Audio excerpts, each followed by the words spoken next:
నమస్తే మిత్రులారా. కాంగ్రెస్ పార్టీ ఓ కొత్త నయా వంచనకు దారితీసింది. ఏంటంటే అది వడ్డీ లేని రుణాలు. మరి రుణమాఫీ అయ్యిందా అంటే దాని గురించి మాట్లాడే నాదుడే లేడు. కానీ ఈ వడ్డీ లేని రుణాలు ఎన్ని రోజుల దాకా ఉంటుందంటే ఓన్లీ స్థానిక ఎన్నికల వరకే. మళ్ళీ రుణమాఫీ అవుతుందనే నమ్మకం కూడా లేదు.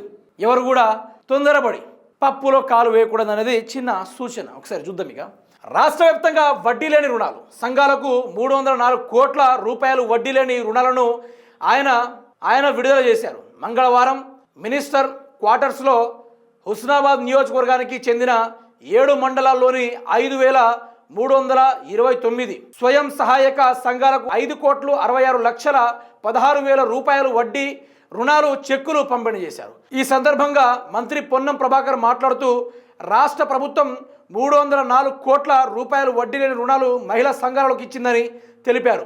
హుస్నాబాద్ నియోజకవర్గంలోని 7 మండలాలకు కలిసి 5,66,16,000 రూపాయలు చెక్కులు ఇవ్వడం జరిగిందని చెప్పారు. ఈ సందర్భంగా మహిళా సంఘాలకు శుభాకాంక్షలు తెలియజేశారు. రాష్ట్రంలో పరిశ్రమలకు లోన్ కావాలన్నా బ్యాంకర్లు మహిళా సంఘాలకు లోన్లు ఇవ్వడానికి ముందుకు వస్తున్నారని పేర్కొన్నారు. అలాగే ప్రభుత్వం ఎన్ని కోట్లు అయినా లోన్ ఇవ్వడానికి సిద్ధంగా ఉందని స్పష్టం చేశారు. ఆ లోన్లు వడ్డీని కూడా ప్రభుత్వమే చెల్లిస్తుందని అన్నారు.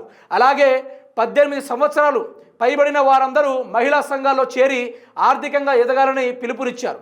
ప్రభుత్వం మహిళలకు అన్ని విధాలుగా అండగా ఉంటుందని హామీలు ఇచ్చారు.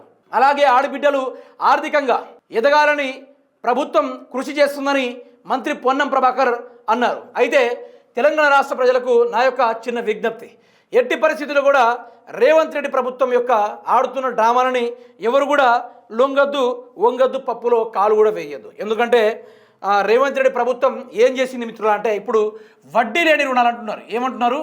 ఈ వడ్డీ లేని రుణాల గురించి 5,66,16,000 దీంతో వర్ణించడం జరిగింది కాంగ్రెస్ ప్రభుత్వం. అయితే నేను ఏమంటున్నా అంటే మొన్నటి వరకు మహిళలకు ఏమని చెప్పారంటే ఈ కాంగ్రెస్ ప్రభుత్వం 6 గ్యారెంటీలు వర్తించిందో లేదో తెలియదు. ఇప్పుడు గ్యాస్ పరంగా చూసుకుందాం మిత్రులారా, జస్ట్ గ్యాస్ పరంగా చూసుకుందాం. దీనికి సబ్సిడీ మిగతాది పడుతుందో లేదు. 500కి గ్యాస్ అన్నారు, 500 వర్తించడం లేదు. ఈరోజు 980 రూపాయలకు, అదేవిధంగా 1200కు ఈ గ్యాస్ అనేది వర్తిస్తూ ఉంది. దీని గురించి మాట్లాడలేదు. మళ్ళీ అదే మహిళలకు మీరు గుర్తుపెట్టుకోండి, అదే మహిళలకు ప్రతి మంత్ ఏం చేశారంటే ప్రతి మహిళలకు 2500 ఇంటికాడ కూర్చొనే వాళ్ళు సంపాదించుకోవాలన్నట్టుగా ఇదొక స్కీమ్ను కూడా పెట్టారు. అదేవిధంగా 18 ఇయర్స్ దాటిన ప్రతి యంగ్స్టర్స్ యువతులకు ఏమని చెప్పుడు ఒక స్కూటీని ప్రకటించిండు. ఆ స్కూటీ గల్లా అదే నిరుద్యోగ యువతులకు 4,000 రూపాయలు, గుర్తుపెట్టుకోండి, 4,000 రూపాయలు ప్రతి మంత్ చెల్లిస్తామని చెప్పారు. అది బంద్ అయిపోయింది. అదే మహిళలకు ఎంతమంది 1,500,000 మహిళలను కోటీశ్వరరాలు చేస్తా అని చెప్పుడు. 1,500,000 మహిళల్ని కోటీశ్వరరాలు చేస్తా అని చెప్పిండు. ఇది గుర్తుపెట్టుకోవాలి. అది కూడా జాడపత్తలేదు. ఇక కూలీ మహిళలకు ఎవరైతే కూలీలు చేస్తూ ఉంటారో వాళ్ళకు సంవత్సరానికి 12,000 రూపాయలు రేవంత్ సర్కార్ ఇస్తా అని చెప్పింది. ఎక్కడైనా ఇచ్చిందా? ఎక్కడ కూడా ఇవ్వలేదు. ఇవన్నిటికీ మీరు గుర్తుపెట్టుకోవాలి. ఏదైతే వడ్డీ లేని రుణాలు ఉందో ఈ రుణాలు ప్రభుత్వమే కట్టుకుంటుంది, కాంగ్రెస్ ప్రభుత్వమే చెల్లించుకుంటుందంటే మీరు మరి ఎన్ని రోజులుగా గుర్తురాని మీరు ఒక్కడే ఆలోచించాలి. 2 సంవత్సరాలుగా గుర్తురాలని ఈ వడ్డీ లేని రుణాలు ఈరోజు స్థానిక ఎన్నికలు వస్తున్నాయంటేనే ఎందుకు గుర్తొస్తున్నాయి? మరి తెలంగాణ రాష్ట్రంలో రుణమాఫీ ఎంతమందికి అయ్యింది? కాని వాళ్ళు ఎంతమంది ఉన్నారు? దాని గురించి రేవంత్ రెడ్డి ప్రెస్ మీట్ పెట్టాడా? మనం చర్చించాలా? మరి ఎంతమంది ఉన్నారు, ఎంతమందికి రుణమాఫీ కావాలి, ఎంతమంది దాంట్లో అభివృద్ధి కావాలి? వీళ్ళట లోన్లు ఇస్తూ ఉంటారు బిజినెస్ చేసుకోవడానికి. మీరు ఎట్టి పరిస్థితుల్లో కనుక ఈ రుణాలను చూసుకుంటే, ఈ వడ్డీ లేని రుణాలను తీసుకుంటే మళ్ళీ కాంగ్రెస్ ప్రభుత్వం ఏం చేస్తుందో తెలుసా? మళ్ళీ మా దగ్గర ఫండ్ లేదు, నిధులు లేవు, మేము ఎక్కడి నుంచి తెచ్చి ఇవ్వాలి అనుకొని మాట్లాడుతూ ఉంటారు. ఈ వడ్డీ లేని రుణాలు ఒక డ్రామా మిత్రులారా, ఒక డ్రామా, మహిళలను మోసం చేసే డ్రామా. ఎందుకంటే మహిళల్ని ఎమోషన్గా రేవంత్ రెడ్డి ప్రతి ఎలక్షన్లో ట్రాప్ చేస్తూ ఉన్నాడు. మీరే వినండి, ఒక్కటి చూడండి. దసరాకి ఎవ్రీ దసరాకి మనకు ఏం రావాలి?